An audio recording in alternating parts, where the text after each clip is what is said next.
E os nossos textos hoje estão ambos no livro de Provérbios.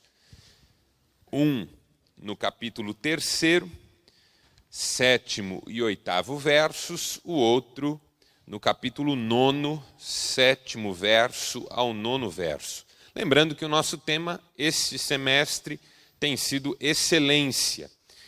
E praticamente desde a primeira reunião nós temos falado sobre as relações que a excelência reivindica, que a excelência chama consigo.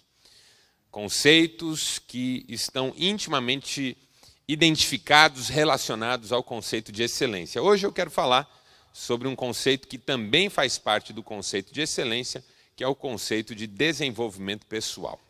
E nós vamos falar um pouquinho sobre isso. Não seja sábio aos seus próprios olhos. Tema o Senhor e evite o mal. Isso lhe dará saúde ao corpo e vigor aos ossos. Quem corrige o zombador traz sobre si o insulto. Quem repreende o ímpio mancha o próprio nome. Não repreenda o zombador, caso contrário ele o odiará. Repreenda o sábio e ele o amará. Instrua o homem sábio e ele será ainda mais sábio. Ensine o homem justo e ele aumentará o seu saber. Há muitos anos eu precisava falar algo difícil com um amigo, e eu era jovem, e esse amigo era um tanto quanto impulsivo, impetuoso, gente de quem você nunca sabe o que esperar. E eu estava pedindo a Deus que me ajudasse, porque o assunto era sério, e o que eu tinha para dizer para ele, eu sabia de antemão que ele não ia gostar. Enfim, eu ia exortá-lo, eu ia repreendê-lo como amigo, pensando no bem dele, mas obviamente entrando num setor que eu sabia, ele não estava muito aberto para tocar nisso ou para deixar-se tratar nisso. Eu devia ter uns 19, 20 anos. E aí eu o chamei para uma conversa. Nós fomos tomar um lanche, um café, alguma coisa assim. E eu falei, olha, eu preciso falar com você. E é um assunto sério, mas antes de nós conversarmos sobre isso, eu queria saber se eu posso ler um versículo da Bíblia para você. Ele ficou um pouco assustado, talvez, ou surpreso, quem sabe, mas acabou aceitando. Não, tudo bem, pode ler. E aí eu abri nesse segundo texto e li. Não repreenda o tolo, para que ele não te odeie. Repreenda o sábio e ele amará você. Aí eu olhei para ele e disse assim, eu vou repreender você agora.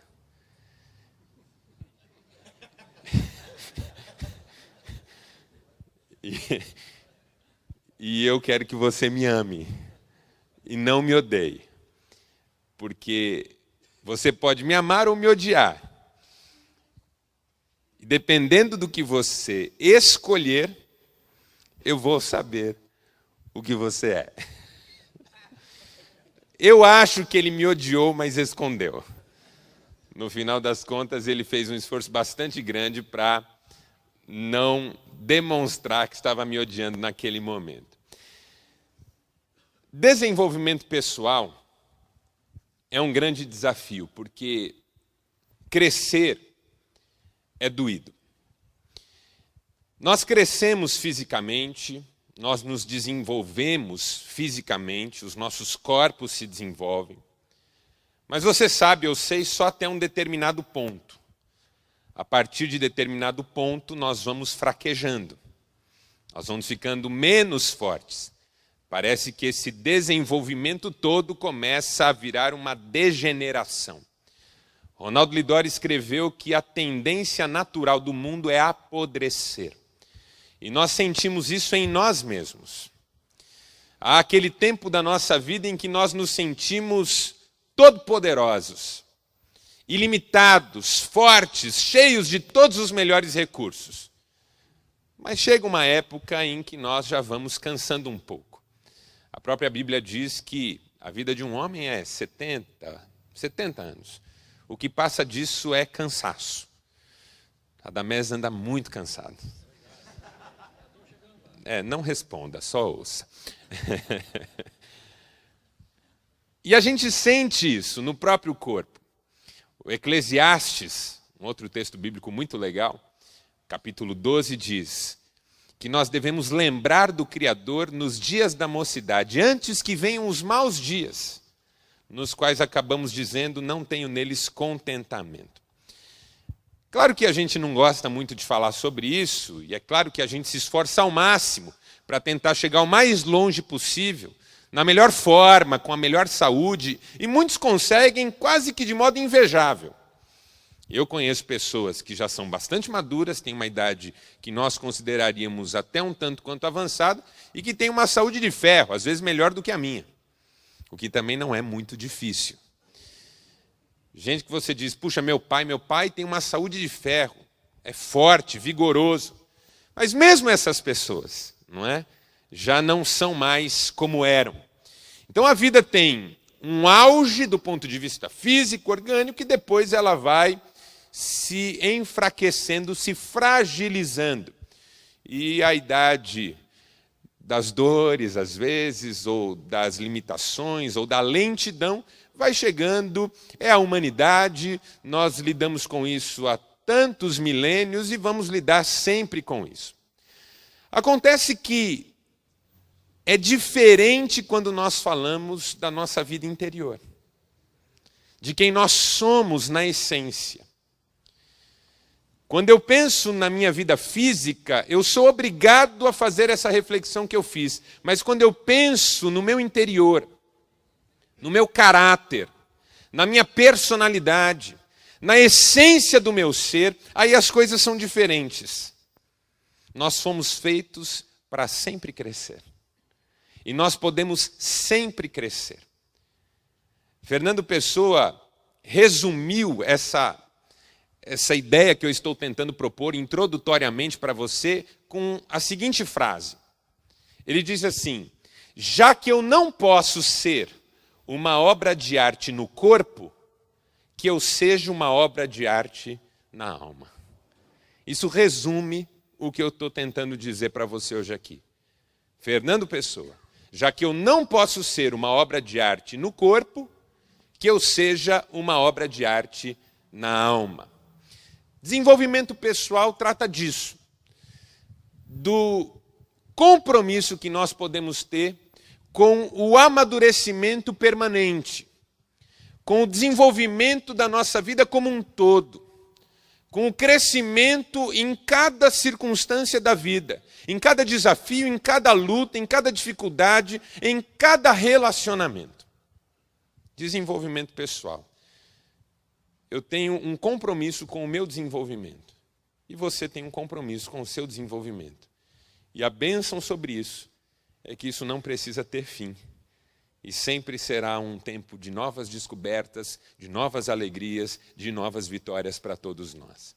Então eu queria compartilhar 4 ideias sobre desenvolvimento pessoal para a gente tomar como ponto de partida. É claro que um assunto tão amplo e tão abrangente poderia pedir ou sugerir que nós acrescentássemos tantas outras ideias e reflexões, mas eu vou trabalhar com algumas que eu acho já dão um bom ponto de partida. Primeiro, quem quer desenvolvimento pessoal precisa aceitar de uma vez por todas o desafio da autocrítica.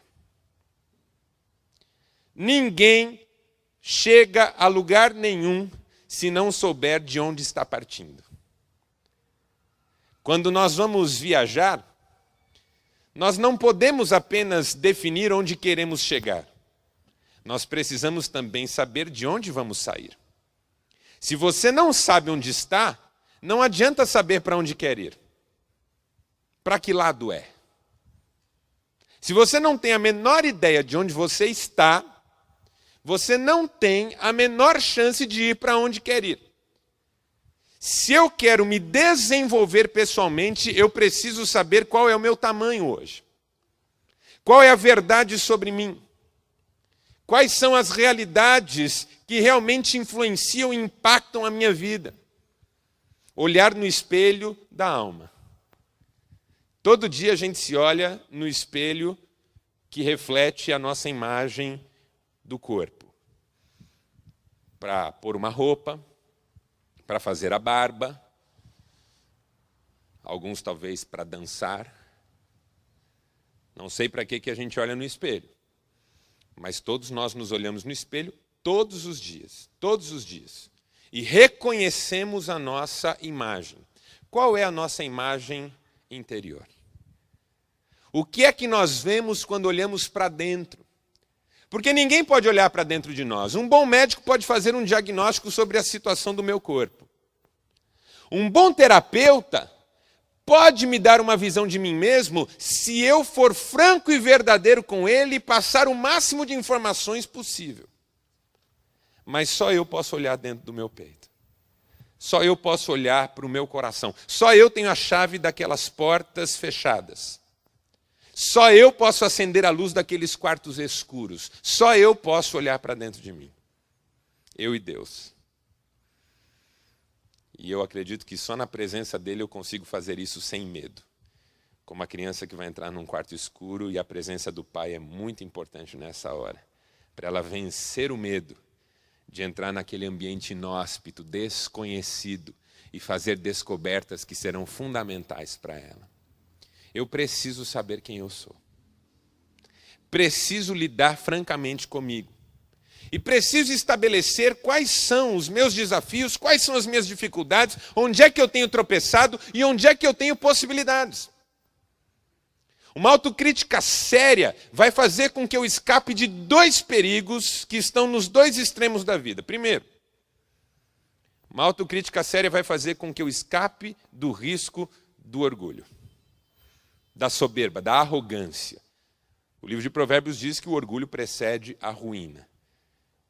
E o apóstolo Paulo escreveu em Romanos capítulo 12 que ninguém deve pensar mais de si mesmo, ninguém deve pensar de si mesmo mais do que convém. Quando uma pessoa não sabe fazer autocrítica, ela corre o risco de ser orgulhosa, de acreditar muito em si mesma, de exagerar na leitura a seu próprio respeito, de ser boa demais em tudo. Sabe, gente boa demais em tudo. Você desconfia que não deve ser bem assim. Todo mundo que convive com essa pessoa desconfia que não deve ser bem assim, menos ela. Sempre com nariz empinado, sempre com peito estufado, senhora de si, ainda que a vida esteja desmoronando. Ainda que os relacionamentos estejam um bagaço. Ainda que a vida interior esteja um caos. Mas tem um outro perigo, no outro extremo desse mundo, que a autocrítica também nos ajuda a vencer, que é o risco da autocomiseração. Se de um lado ser orgulhoso é uma tragédia, de outro lado ser autocomiserado também é uma tragédia. Gente que tem uma visão ruim de si mesma. Gente que olha para si mesma de forma apequenada, acanhada, tímida, vitimista. Complexos de inferioridade. Uma modéstia exagerada, fora do normal, negativa.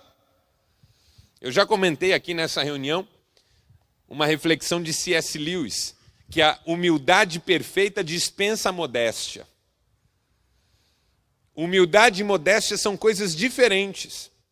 Porque o modesto não é humilde muitas vezes. Ele é só uma pessoa com tendência a depreciar as coisas boas. Por exemplo, imagine que você vá na casa de um amigo e o amigo gosta de cozinhar. E aí ele resolve que vai fazer um pintado na brasa. E ele faz um tempero, e ele faz toda uma preparação, e tem uns que põem até avental, e a cozinha lá, né, toda equipada, montada, e o sujeito faz um peixe que você come e pensa, meu mundo podia acabar agora, que estava tudo certo. Foi bom ter vivido até aqui. Que delícia! Aí você olha para o sujeito e diz assim, rapaz, que coisa maravilhosa. Ele diz assim, mas é coisa simples. Não, mas está muito bom. Não, mas sabe, se eu tivesse uma mostarda, que eu não achei no mercado, mas se eu tivesse uma mostarda, tinha ficado mais gostoso. Não, mas está ótimo. Não, mas é que a minha brasa ali está ruim. O cara que fez isso aqui. Já viu gente que faz isso? Se elogia o churrasco, eu falo, não, mas se essa churrasqueira fosse melhor, tinha saído um pouco melhor. O cara pinta um quadro, só que quadro bonito. Eu estou aprendendo ainda, não sei o quê. Ou seja, isso é modéstia. Significa que você está dando valor e a pessoa está tirando. Você está dizendo é bom e ela está dizendo não é. Você está valorizando e ela está desvalorizando. O humilde é diferente. Ele não retira o valor do que ele fez. Ele só reconhece que a força que ele tem para fazer não vem dele. Essa é a diferença.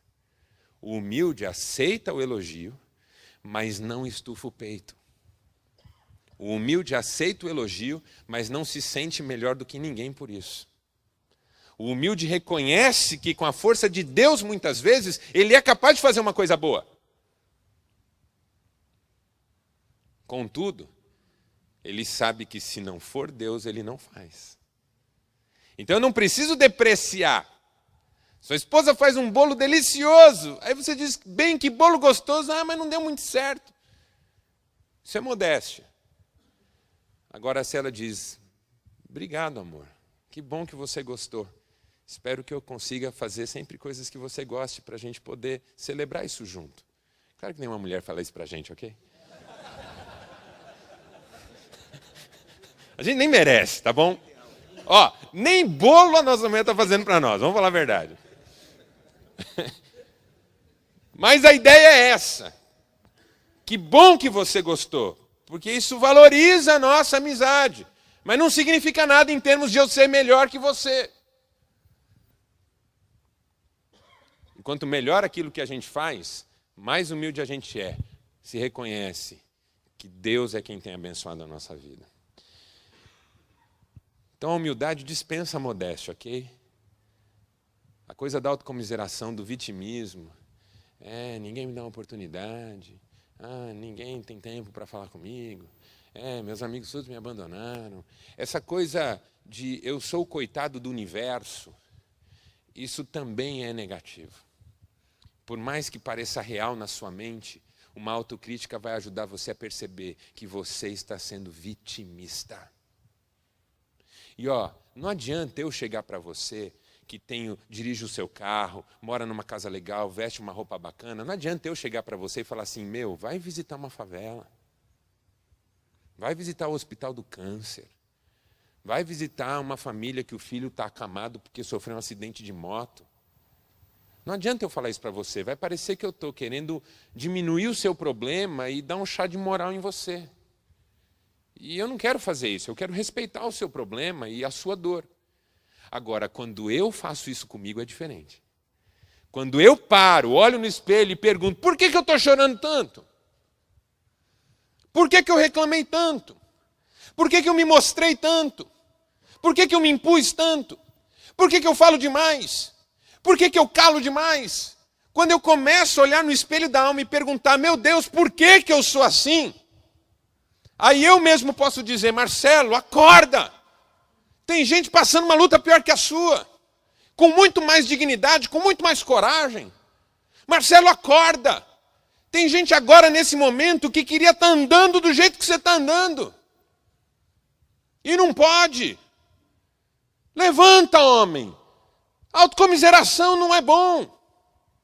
Assim como orgulho também não é. Equilíbrio.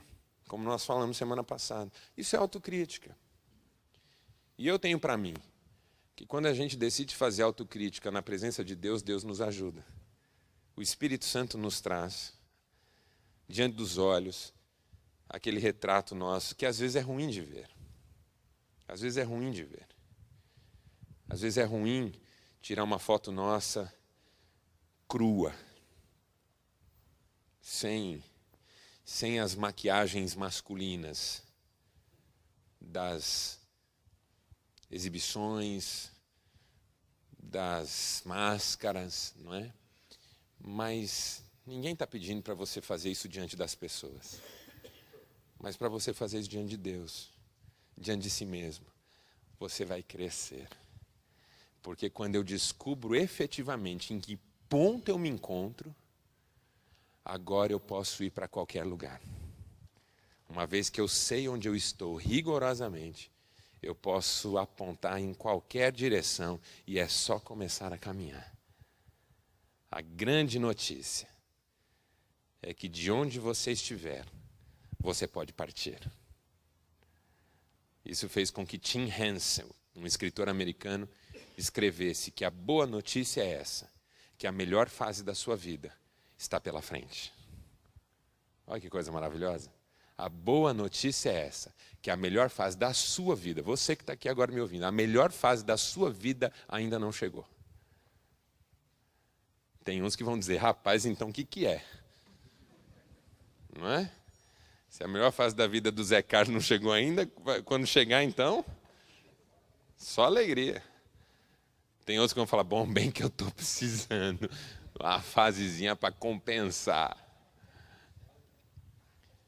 A melhor fase da sua vida está pela frente, mas tem que ter um ponto de partida. E só uma autocrítica sincera e franca sobre quem sou eu, qual é o meu tamanho real, o que é que eu preciso exatamente nesse momento da minha vida, só isso vai me ajudar a mirar para onde eu tenho que ir. E aí vem a segunda dica.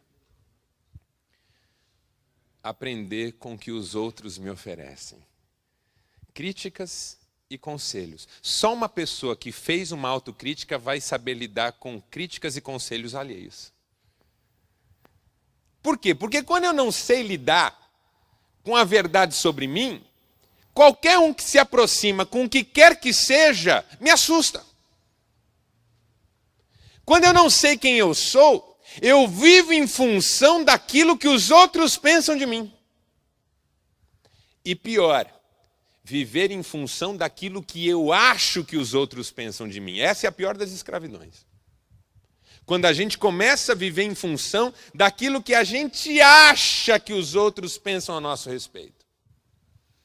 Que é coisa de criança, né? Toda criança, em algum momento da vida, acha que os pais não gostam dela. Ou um pai, ou uma mãe, ou os dois.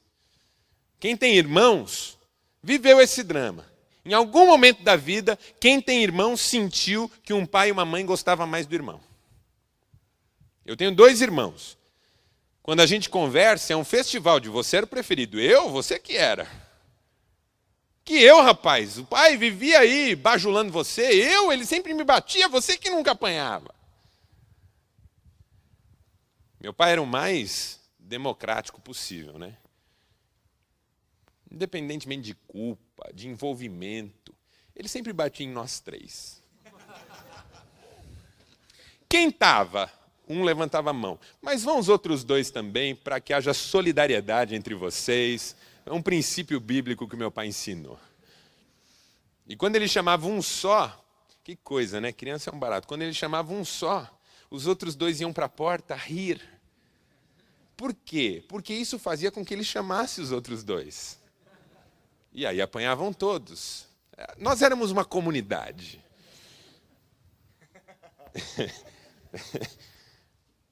Veja,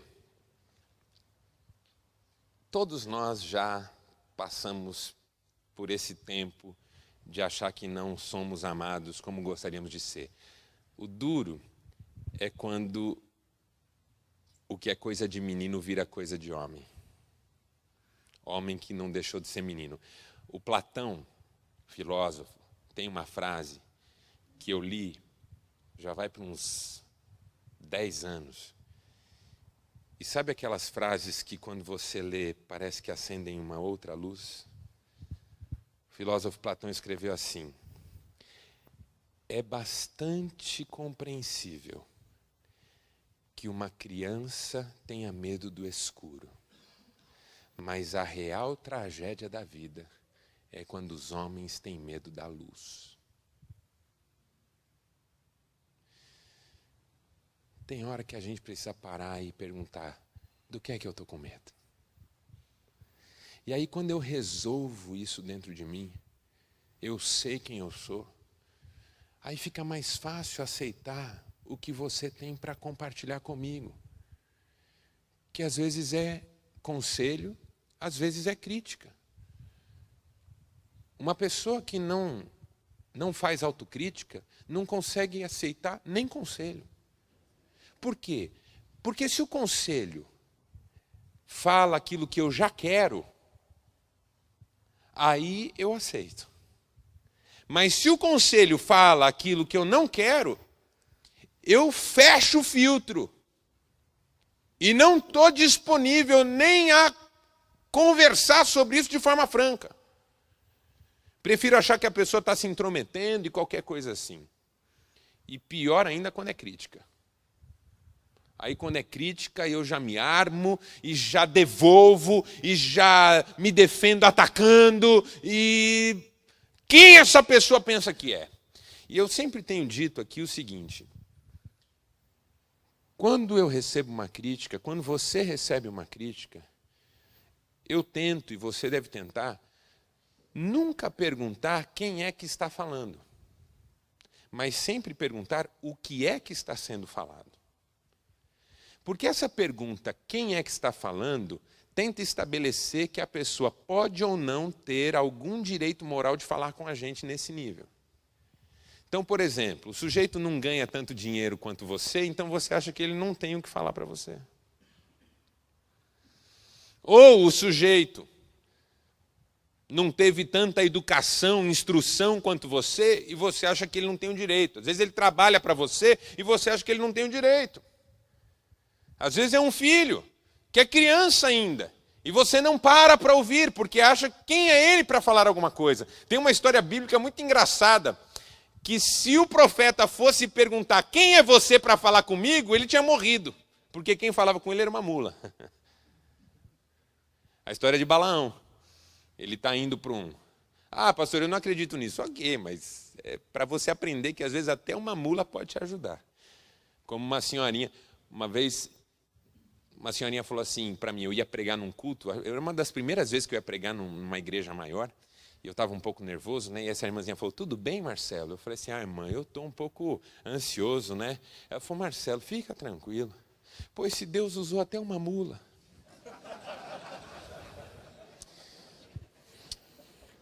E eu confesso que até hoje eu não sei o real sentido daquela frase dela.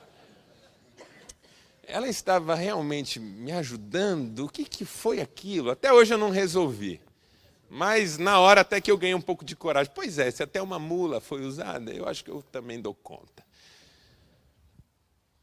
Nunca pergunte quem. Quem é que está falando? Mas o quê? Porque assim, veja, quando eu acredito em Deus, eu também acredito que Ele pode usar qualquer um para falar comigo uma coisa que de repente eu não estou ouvindo sozinho. É possível até que seja alguém que eu nem goste. De repente eu posso parar e fazer uma oração. Senhor, o Senhor está querendo falar alguma coisa comigo através disso que eu estou vivendo, porque tem conversas na vida que a gente não gosta. Tem pessoas que falam com a gente e a gente não gosta. Eu acho que tem pessoas que até Deus quer usar para fazer uma crítica para a gente, mas a pessoa ela tem tanta vontade de fazer também que ela dá uma exagerada. Então, assim, Deus fala para o Demore, vai lá e dá uma repreendida no Marcelo. Aí o Demore já fala, hoje. Tem gente que dá uma inchada na coisa, entendeu? Assim, que vai ajudar, mas também dá uma pisada. É um troco, entendeu? Você nunca ficou com uma coisa entalada há muito tempo para dar um troco, assim? A pessoa te deu aquela frase que te quebrou no meio, ou que te envergonhou diante de outras pessoas, e você aguardou ansiosamente o dia de devolver isso. Já aconteceu com você? Tem gente que faz isso. Não vê a hora de poder, de repente, criticar alguma coisa em nós, um pouco porque nós demos motivo, mas muito porque ela está louca para fazer isso. Mesmo diante dessas pessoas, é mais sábio perguntar o que está dizendo do que quem é que está dizendo. Porque eu posso ouvir todos, e todos podem contribuir comigo. Eu nem preciso engolir tudo que eu ouço, e nem preciso fechar os meus ouvidos. Na linguagem do apóstolo Paulo, nós diríamos: julguem todas as coisas e retenham aquilo que for bom. E aí a gente cresce. A gente cresce interagindo.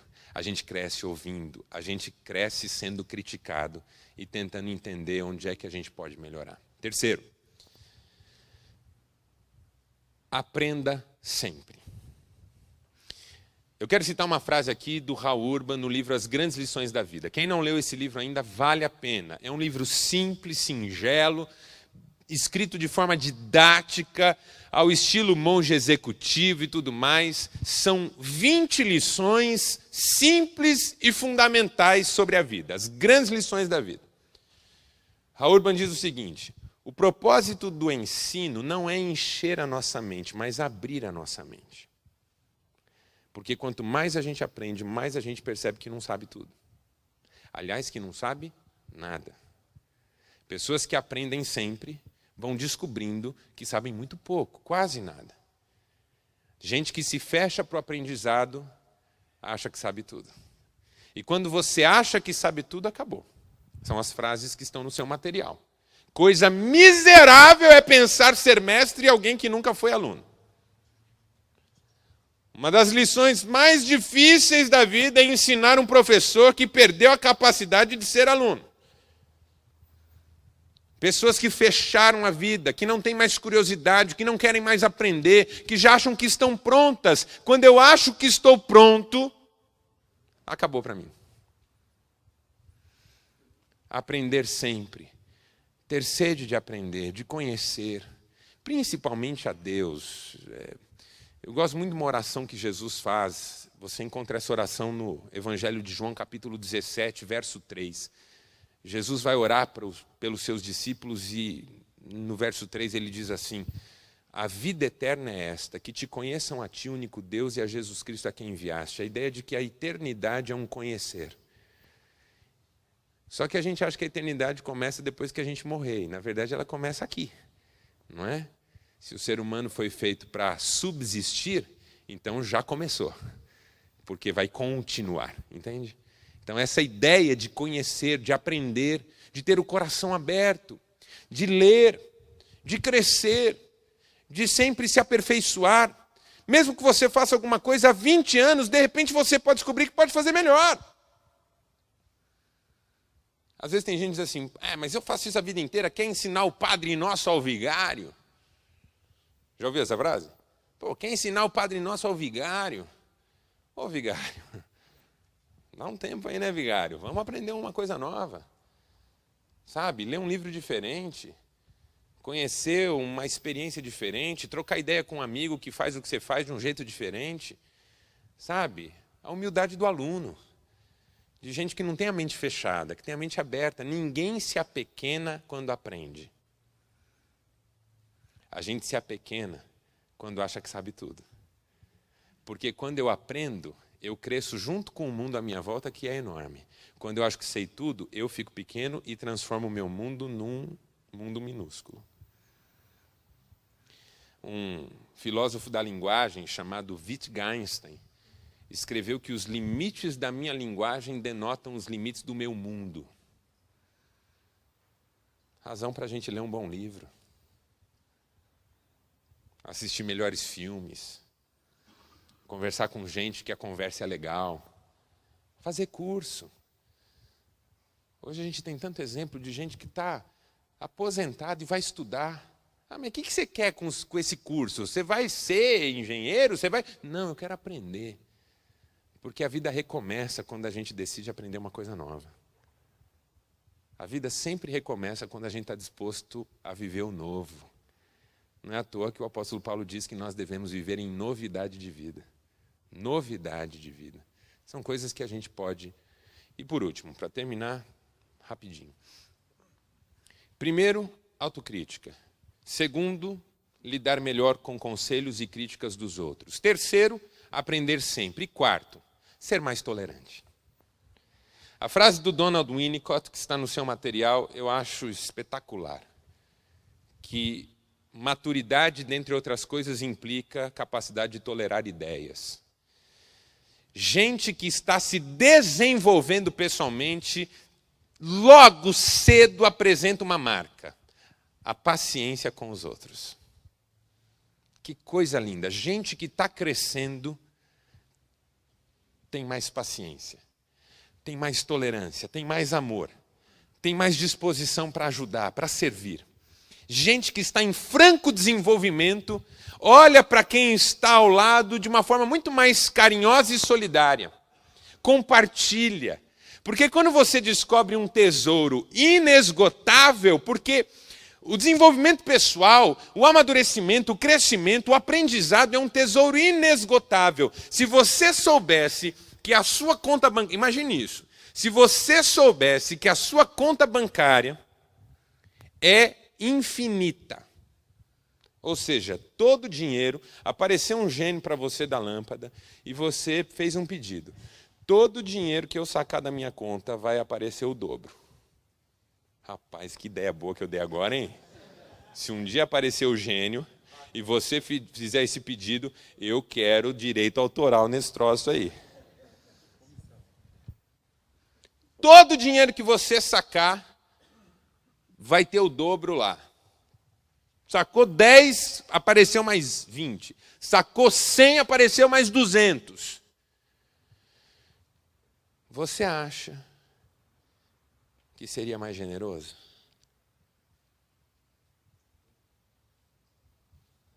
Se você tivesse convicção que não vai faltar para você nunca, você compartilharia? Porque se você não compartilharia, você é mau. Certo? Aí é mal, é maldade. Se você sabe que não vai faltar e não compartilha, você é mau. E aí com maldade é duro lidar, não é? Mas se você diz, não, se eu tivesse convicção que não vai faltar, não quer dizer que isso seja bom, ok? Eu acho que também não tem muita vantagem em eu compartilhar só aquilo que não vai me faltar. Não é assim tão generoso. Mas tirando esse lado, só a título de reflexão assim bem pontual, se eu soubesse que o que eu tenho nunca vai me faltar, eu dividiria com mais leveza. Não seria um peso, entendeu? Não seria uma coisa ferro e fogo. Se o meu filho dissesse, pai, eu preciso para comprar um livro diferente, ou vai ter um curso na faculdade, você não pensaria duas vezes se você soubesse que não vai faltar. Amadurecimento, crescimento é uma fonte inesgotável de tesouro. Quanto mais você usa, mais fica disponível. Por que é que você não compartilha? Por que é que você fecha? Não, a gente não fecha, a gente compartilha. A gente se torna mais tolerante, mais paciencioso, mais amigável. Gente que está em franco desenvolvimento tem acesso a uma mina tão extraordinária de riqueza que não tem problema em compartilhar uma pepita com um amigo. Que não tem problema em compartilhar uma pepita com o vizinho. Que não tem problema em compartilhar uma pepita com o colega de trabalho. Ah, não, se eu passar meu conhecimento para ele, ele vai tomar meu lugar. Rapaz, ninguém toma um lugar de gente única. A gente só toma lugar de gente medíocre. Porque é só gente medíocre que toma lugar. Gente medíocre toma lugar de gente medíocre. Gente única nunca perde o lugar. Muda de lugar, mas não perde o lugar. Muda porque o novo é sempre melhor. Por que o medo? Por que defender as ideias com unhas e dentes? Por que não aceitar que pensem o contrário? Por que tratar tudo de forma intolerante, ranger de dentes? A maior vítima da intolerância na história da humanidade chama-se Jesus Cristo. A maior vítima da intolerância na história da humanidade. Foi pregado numa cruz porque pregava uma mensagem diferente. Paul Tournier, um psiquiatra suíço, escreveu que a tolerância é patrimônio das verdadeiras convicções. Seu filho está naquela fase que ele não concorda nada com você, seja tolerante com ele, paciencioso, ame-o. Já já as coisas se assentam. Sua esposa não faz as coisas do jeito que você acha que ela devia fazer, ame-a, ore por ela. Tente ranger menos os dentes, tente travar menos a mandíbula, tente odiar menos quem faz coisas que você não gosta. Isso não significa concordar. Isso não significa concordar. Significa que eu posso discordar e amar. Significa que eu posso pensar diferente e estender a mão. Significa que o mundo pode ser melhor do que é. Se todos fossem mais tolerantes, assim como Deus é tolerante conosco, porque com certeza Ele pensa diferente de nós. Deus pensa tão diferente de mim e de você que a Bíblia diz em Isaías que os pensamentos de Deus são muito mais elevados que os nossos pensamentos. Assim como a terra é distante do céu, assim um pensamento de Deus é distante do nosso. E mesmo assim Ele não fulmina a gente. E mesmo assim Ele não nos obriga a pensar como Ele pensa. Ele nos convida, Ele nos chama e com amor. E se a gente não aceita, Ele continua nos convidando com amor. E mesmo que a gente não aceite até o fim da vida, Ele continua nos convidando com amor. Que coisa maravilhosa é isso. Vamos ficar em pé e vamos orar. Senhor, dá-nos desejo de crescer. Não nos permita acomodação. Acomodação é morte. Assim como o corpo deitado permanentemente produz escaras e finalmente definha até morrer, uma alma acomodada também definha, também tem escaras e finalmente apaga. Dá-nos desejo de crescer. A vida é como um carro numa ladeira. Se ele não continua subindo, ele vai começar a andar para trás. Que cada um de nós desejemos continuar e continuar e continuar, na certeza de que o Senhor nos leva sempre adiante e nos impulsiona sempre mais. É a nossa oração em nome de Jesus. Amém. Valeu, gente. Até quarta-feira que vem. Deus abençoe. Tchau.